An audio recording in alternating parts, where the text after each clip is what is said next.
Започна жетвата на пченица во Пелагонија. Според Илија Србиновски, раководител на подрачната единица на Министерството за земјоделство, шумарство и водостопанство со седиште во Битола, жетвата се одвива непречено и според планираната динамика.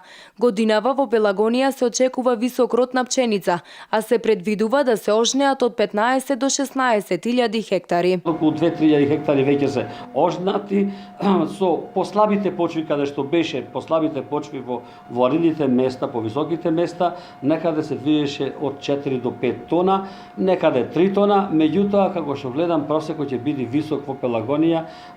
Замислете дека кога ќе слези подолу жетвата во појаките почви, значи се очекува принос некаде на поедини парцели до 8 тона по хектар. Значи просечно нека дојде во Пелагонија 4 до 5 тона, мислам тоа е идеално за земјоделците со ваква количина на килограми по хектар. Од подрачната единица на Министерството за земјоделство, шумарство и водостопанство со седиште во Битола. Исто така информираа дека во Пелагонија годинава се предвидува да бидат засејани околу 22.000 хектари есенска сеидба.